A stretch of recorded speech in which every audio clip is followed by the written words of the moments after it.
ओम शांति। आज की मुरली है 4/12/2024। मीठे बच्चे, सारा मदार याद पर है। याद से ही तुम मीठे बन जाएंगे। इस याद में ही माया की युद्ध चलती है। प्रश्न है आज का, इस ड्रामा में कौन सा राज बहुत विचार करने योग्य है, जिसे तुम बच्चे ही जानते हो? उत्तर है, तुम जानते हो कि ड्रामा में एक पार्ट 2 बार बज न सके। सारी दुनिया में जो भी पार्ट बजता है वह 1-2 से नया। तुम विचार करते हो कि सतयुग से लेकर अब तक कैसे दिन बदल जाते हैं, सारी एक्टिविटी बदल जाती है। आत्मा में 5000 वर्ष की एक्टिविटी का रिकॉर्ड भरा हुआ है, जो कभी बदल नहीं सकता। यह छोटी सी बात तुम बच्चों के सिवाय और किसी की बुद्धि में नहीं आ सकती। ओम शांति। रूहानी बाप रूहानी बच्चों से पूछते हैं, मीठे मीठे बच्चे, तुम अपना भविष्य का पुरुषोत्तम मुख, पुरुषोत्तम चोला देखते हो? यह पुरुषोत्तम संगम युग है ना? तुम फील करते हो कि हम फिर नई दुनिया सतयुग में इनकी वंशावली में जाएंगे, जिसको शुभ धाम कहा जाता है। वहाँ के लिए ही तुम अभी पुरुषोत्तम बन रहे हो। बैठे बैठे यह विचार आना चाहिए। स्टूडेंट जब पढ़ते हैं तो उनकी बुद्धि में यह जरूर रहता है, कल हम यह बनेंगे। वैसे तुम भी जब यहाँ बैठते हो तो भी जानते हो कि हम विष्णु की डिनास्टी में जाएंगे। तुम्हारी बुद्धि अब अलौकिक है और मनुष्य की बुद्धि में यह बातें रमण नहीं करती होगी। यह कोई कॉमन सत्संग नहीं है। यहाँ बैठे हो, समझते हो सत बाबा जिसको शिव कहते हैं, हम उनके संग में बैठे हैं। शिव बाबा ही रचयिता है, वही इस रचना के आदि मध्य अंत को जानते हैं, वही यह नॉलेज देते हैं। जैसे कल की बात सुनाते हैं। यहाँ बैठे हो, यह तो याद होगा ना, हम आए हैं रिजुनेट होने, अर्थात यह शरीर बदल देवी शरीर लेने। आत्मा कहती है, हमारा यह तमो प्रधान पुराना शरीर है, इसको बदलकर ऐसा शरीर लेना है। कितनी सहज एम ऑब्जेक्ट है। पढ़ाने वाला टीचर जरूर पढ़ने वाले स्टूडेंट से होशियार होगा ना। पढ़ाते हैं, अच्छे कर्म भी सिखलाते हैं। अभी तुम समझते हो हमको ऊंच से ऊंच भगवान पढ़ाते हैं तो जरूर देवी देवता ही बनाएंगे। यह पढ़ाई है ही नई दुनिया के लिए, और किसी को नई दुनिया में जरा भी पता नहीं है। यह लक्ष्मी नारायण नई दुनिया का मालिक थे। देवी देवताएं भी तो नंबरवार होंगे ना। सब एक जैसे तो हो ही नहीं सकते, क्योंकि राजधानी है ना। यह ख्यालात तुम्हारे चलते रहने चाहिए। हम आत्मा अभी पतित से पावन बनने के लिए पावन बाप को याद करते हैं।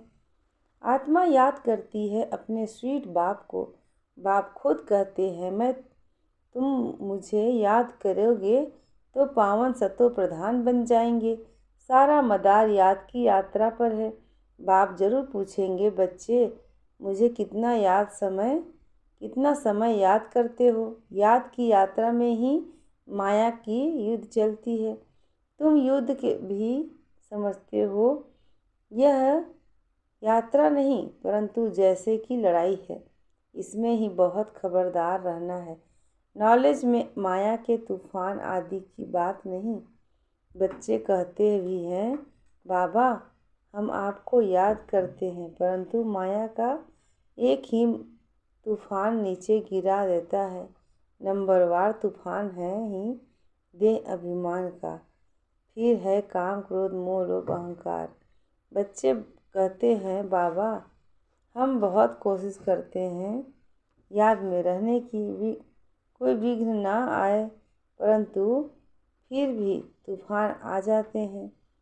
आज क्रोध है, कभी लोभ है का तूफान आया, बाबा आज हमारी अवस्था बहुत अच्छी रही। कोई भी तूफान सारा दिन नहीं आया। बड़ी खुशी रही। बाप को बड़े प्यार से याद किया। स्नेह के आंसू भी आते रहे। बाप की याद से ही बहुत मीठे बन जाएंगे। यह भी समझते हैं हम माया से हार खाते खाते कहाँ तक आकर पहुँचे हैं। यह कोई समझते थोड़े ही हैं। मनुष्य तो लाखों वर्ष कह देते हैं या परंपरा कह देते। तुम कहेंगे हम फिर से अभी मनुष्य से देवता बन रहे हैं। यह नॉलेज बाप के द्वारा बाप ही आकर देते हैं। विचित्र बाप ही है ही विचित्र नॉलेज देते हैं। विचित्र निराकार को कहा जाता है। निराकार कैसे नॉलेज देते हैं? बाप खुद समझाते हैं मैं कैसे इस तन में आता हूँ। फिर भी मनुष्य समझते हैं क्या एक इसी तन में आएगा, परंतु ड्रामा में यही तन निमित्त बनता है, जरा भी चेंज हो नहीं सकती। यह बातें तुम ही समझकर और दूसरों को समझाते हो। आत्मा ही पढ़ती है, आत्मा ही सिखलाती है। आत्मा मोस्ट वैल्यूएबल है। आत्मा अविनाशी है। सिर्फ शरीर खत्म होता है। हम आत्माएं अपने परम पिता परमात्मा से रचता और रचना के आदि मध्य अंत के 84 जन्मों की नॉलेज ले रहे हैं। नॉलेज कौन लेते हैं? हम आत्मा। तुम आत्मा ने ही नॉलेजफुल बाप से मूल वतन सूक्ष्म वतन को जाना है। मनुष्यों को पता ही नहीं है कि हमें अपने को आत्मा समझना है। मनुष्य तो अपने को शरीर समझ उल्टे लटक पड़े हैं। गायन है आत्मा सच्चित आनंद स्वरूप है। परमात्मा की सबसे जास्ती महिमा है। एक बाप की कितनी महिमा है। वही दुख हरता सुख करता है। मच्छर आदि की तो इतनी महिमा नहीं करेंगे कि वह दुख हरता सुख करता ज्ञान का सागर है। नहीं, यह है बाप की महिमा। तुम बच्चे भी मास्टर दुख हरता सुख करता हो। तुम बच्चों को भी यह नॉलेज नहीं थी। जैसे बेबी बुद्धि थे। बच्चे में नॉलेज नहीं होती और कोई अवगुण भी नहीं होता है, इसलिए उसे महात्मा कहा जाता है, क्योंकि पवित्र है। जितना छोटा बच्चा उतना नंबर 1 फूल। बिल्कुल ही जैसे कर्मातीत अवस्था है। कर्म अकर्म विकर्म की कुछ भी नहीं जानते, इसलिए वह फूल हैं। सबको कशिश करते हैं। से एक बाप सभी को कशिश करते हैं। बाप आए ही हैं सभी को कशिश कर खूबसूरत फूल बनाने। कई तो कांटे ही रह जाते हैं। 5 विकार के वशीभूत होने वाले को कांटा कहा जाता है। नंबर 1 कांटा है देह अभिमान का, जिससे और कांटों का जन्म होता है। कांटों का जंगल बहुत दुख देता है। किस्म किस्म के कांटे जंगल में होते हैं ना, इसलिए इसको दुख धाम कहा जाता है। नई दुनिया में कांटे नहीं होते, इसलिए उसको सुख धाम कहा जाता है। शिव बाबा फूलों के बगीचे लगाते हैं।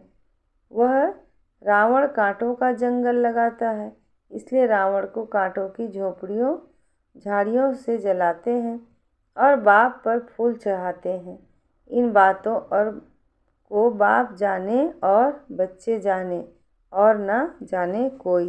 तुम बच्चे जानते हो ड्रामा में एक पार्ट 2 बार बज न सके। बुद्धि में है सारी दुनिया में जो पार्ट बजता है वह 1-2 से नया। तुम विचार करो सतयुग से लेकर अब तक कैसे दिन बदल जाता है। सारी एक्टिविटी ही बदल जाती है। 5000 वर्ष की एक्टिविटी का रिकॉर्ड आत्मा में भरा हुआ है, वह कभी बदल नहीं सकता। हर आत्मा में अपना अपना पार्ट भरा है। यह छोटी सी बात भी कोई के बुद्धि में आ न सके। इस ड्रामा के पास्ट प्रेजेंट और फ्यूचर को तुम जानते हो। यह स्कूल है ना। पवित्र बन बाप को याद करने की पढ़ाई पाप पढ़ाते हैं। यह बातें कभी सोची थी कि बाप आकर ऐसे पतित से पावन बनाने की पढ़ाई पढ़ाएंगे। इस पढ़ाई से ही हम विश्व के मालिक बनेंगे। भक्ति मार्ग में के पुस्तक ही अलग हैं, उसको भी पढ़ाई नहीं कहा जाता है। ज्ञान के तन बिना दूसरों की हो सदगति, ज्ञान के बिना सदगति हो भी कैसे। बाप बिना ज्ञान कहाँ से आए जिससे सदगति हो। सदगति में जब कोई होंगे तब भक्ति करेंगे, नहीं वहाँ है ही अपार सुख, फिर भक्ति किस लिए करें। यह ज्ञान अभी ही तुम्हें मिलता है। सारा ज्ञान आत्मा में रहता है। आत्मा का कोई धर्म नहीं होता। आत्मा जब शरीर धारण करती है फिर कहते हैं फलाना इस शरीर इस धर्म का है। आत्मा का धर्म क्या है? एक तो आत्मा बिंदी मिसल है और शांत स्वरूप है, शांति धाम में रहती है। अभी बाप समझाते हैं सभी बच्चों का बाप पर हक है। बहुत बच्चे हैं जो और धर्म में कन्वर्ट हो गए हैं, वह फिर निकलकर अपने असली धर्म में आ जाएंगे। जो देवी देवता धर्म छोड़ दूसरे धर्म में गए हैं वह सभी पत्ते लौट अपनी जगह पर आ जाएंगे। तुम्हें पहले पहले तो बाप का परिचय देना है। इन बातों में ही सब मुझे हुए हैं। तुम बच्चे समझते हो अभी हमें कौन पढ़ाते हैं? बेहद का बाप श्री कृष्ण तो देहधारी हैं, इनको ब्रह्मा को भी दादा कहेंगे। तुम सब भाई भाई हो ना। फिर है मर्तबे के ऊपर भाई का शरीर कैसा, बहन का शरीर कैसा। आत्मा तो एक छोटा सितारा है। इतनी सारी नॉलेज एक छोटी से सितारे में है। सितारा शरीर के बिगड़ बात भी नहीं कर सकता। सितारे को पाठ बजाने के लिए इतने ढेर आर्गन्स मिले हुए हैं। तुम सितारों की दुनिया ही अलग है। आत्मा यह आकर फिर शरीर धारण करती है। शरीर छोटा बड़ा होता है, आत्मा ही अपने बाप को याद करती है। वह भी जब तक शरीर में है। घर में आत्मा बाप को याद करेगी नहीं, वहाँ कुछ भी मालूम नहीं पड़ता हम कहाँ के हैं। आत्मा और परमात्मा दोनों जब शरीर में हैं तब आत्माओं और परमात्माओं का मेला कहा जाता है। गायन भी है, आत्मा और परमात्मा अलग रहे बहुकाल। कितना समय अलग हो याद आता है, कितना समय अलग रहे। सेकंड सेकंड पास होते 5000 वर्ष बीत गए। फिर 1 नंबर से शुरुआत करना है। एक्यूरेट हिसाब है। अभी तुमसे कोई पूछे इसने कब जन्म लिया था तो तुम एक्यूरेट बता सकते हो। श्री कृष्ण ही पहले नंबर में जन्म लेता है। शिव का कुछ भी मिनट सेकंड नहीं लगता, नहीं निकाल सकते। श्री कृष्ण के लिए तिथि तारीख मिनट सेकंड निकाल सकते हो। मनुष्यों का घड़ी में फर्क पड़ सकता है। मनुष्यों की घड़ी में फ़र्क पड़ सकता है। शिव बाबा के अवतरण में तो बिल्कुल फ़र्क नहीं पड़ सकता। पता ही नहीं पड़ता कब आया। ऐसे नहीं साक्षात्कार हुआ तब आया, नहीं अंदाज लगा सकते हैं। मिनट सेकेंड का हिसाब नहीं बता सकते। उनका अवतरण भी अलौकिक है। वह आते ही हैं बेहद की रात के समय। बाकी और भी जो अवतरण याद आदि होते हैं उनका पता पड़ता है। आत्मा शरीर में प्रवेश करती है, छोटा चोला पहनती है, फिर धीरे धीरे बड़ा होता है। शरीर के साथ आत्मा बाहर आती है। इन सभी बातों को विचार सागर मंथन कर फिर औरों को समझाना होता है। कितने ढेर मनुष्य हैं, एक न मिले दूसरे से। इतना बड़ा मांडवा है जैसे बड़ा हॉल है जिसमें बेहद का नाटक चलता है। तुम बच्चे यहाँ आते हो नर से नारायण बनने के लिए। बाप जो नई सृष्टि रचते हैं उसमें ऊंच पद लेने के लिए। बाकी यह जो पुरानी दुनिया है वह तो विनाश होनी है। बाबा द्वारा नई दुनिया की स्थापना हो रही है। बाबा को फिर पालना भी करनी है, जरूर। जब यह शरीर छोड़े तब फिर सतयुग में नया शरीर लेकर पालना करें। उसके पहले इस पुरानी दुनिया का विनाश भी होना है। भंभोर को आग लगेगी, पीछे यह भारत ही रहेगा, बाकी तो खलास हो जाएंगे। भारत में भी थोड़े बचेंगे। तुम अब मेहनत कर रहे हो कि विनाश के बाद फिर सजाएं ना खाएं।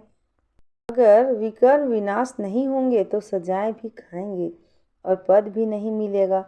तुमसे जब कोई पूछे तो तुम किसके पास जाते हो, तो बोलो शिव बाबा के पास, जो ब्रह्मा के तन में आया हुआ है। यह ब्रह्मा कोई शिव नहीं है। जितना बाप को जानेंगे तो बाप के साथ प्यार भी रहेगा। बाप कहते हैं, बच्चे तुम और कोई को प्यार नहीं करो, और संग प्यार तोड़ एक संग प्यार जोड़ो। जैसे आशिक मासूक होते हैं ना, यह भी ऐसे हैं। 108 सच्चे आशिक बनते हैं, उसमें भी 8 सच्चे सच्चे बनते हैं। 8 की भी माला होती है ना। नवरत्न गाए हुए हैं, 8 दाने। नौवां बाबा मुख्य है। 8 देवताएं, फिर 16,108 शहजादे शहजादियों का कुटुंब बनता है। त्रेता अंत तक बाबा तो हथेलियों पर बहिष्ट दिखलाते हैं। तुम बच्चों को नशा है कि हम तो सृष्टि के मालिक बनते हैं। बाबा से ऐसा सौदा करना है, कहते हैं कोई विरला व्यापारी या सौदा करे। ऐसे कोई व्यापारी थोड़े ही हैं। तो बच्चे ऐसे उमंग में रहो, हम जाते हैं बाबा के पास। ऊपर वाला बाबा दुनिया को मालूम नहीं। वो कहेंगे कि वह तो अंत में आता है। अब वही कलयुग का अंत है, वही गीता महाभारत का समय है, वही यादव जो मुसल निकाल रहे हैं, वही कौरव का राज्य, और वही तुम पांडव खड़े हो। तुम बच्चे अभी घर बैठे अपनी कमाई कर रहे हो। भगवान घर बैठे आया हुआ है, इसलिए बाबा कहते हैं कि अपनी कमाई कर लो। यही हीरे जैसा जन्म अनमोल गाया हुआ है। अब इसको कौड़ी बदले खोना नहीं है। अब तुम इस सारी दुनिया को राम राज्य बनाते हो। तुमको शिव से शक्ति मिल रही है। बाकी आजकल कईयों की अकाले मृत्यु भी हो जाती है। बाबा बुद्धि का ताला खोलता है और माया बुद्धि का ताला बंद कर देती है। अब तुम माताओं को ही ज्ञान का कलश मिला हुआ है। अबलाओं को बल देने वाला है वही ज्ञान अमृत है। शास्त्रों के ज्ञान को कोई अमृत नहीं कहा जाता है। अच्छा, मीठे मीठे सिक्की लधे बच्चों प्रति माता पिता बाप दादा का याद प्यार और गुड मॉर्निंग। रूहानी बाप की रूहानी बच्चों को नमस्ते, और हम रूहानी बच्चों की रूहानी माता पिता बाप दादा को याद प्यार गुड मॉर्निंग और नमस्ते। शुक्रिया बाबा। धारणा के लिए मुख्य सार है। पहला, एक बाप की कोशिश में रहकर खुशबूदार फूल बनाना है। अपने स्वीट बाप को याद कर दे, अभिमान के कांटों को जला देना है। दूसरा है, इस हीरे तुल्य जन्म में अविनाशी कमाई जमा करनी है। कौड़ियों के बदले इसे गंवाना नहीं है। एक बाप से सच्चा प्यार करना है, एक के संग में रहना है। आज का वरदान है, ब्राह्मण जीवन में सदा खुशी की खुराक खाने और खुशी बांटने वाले खुश नसीब भव। ब्राह्मण जीवन में सदा खुशी की खुराक खाने और खुशी बांटने वाले खुश नसीब भव। डिटेल है, इस दुनिया में आप ब्राह्मणों जैसा खुश नसीब कोई हो नहीं सकता, क्योंकि इस जीवन में ही आप सबको बाप दादा का दिल तख्त मिला है। सदा खुशी का खुराक खाते हो और खुशी बांटते हो। इस समय बेफिक्र बादशाह हो। ऐसे बेफिक्र जीवन सारे कल्प में और किसी भी युग में नहीं है। सतयुग में बेफिक्र होंगे, लेकिन वहाँ ज्ञान नहीं होगा। अभी आपको ज्ञान है, इसीलिए दिल से निकलता है, मेरे जैसा खुश नसीब कोई नहीं। आज का स्लोगन है, संगम युग के स्वराज्य अधिकारी ही भविष्य के विश्व राज्याधिकारी बनते हैं। संगम युग के स्वराज्य अधिकारी ही भविष्य के विश्व राज्य अधिकारी बनते हैं। अच्छा, ओम शांति।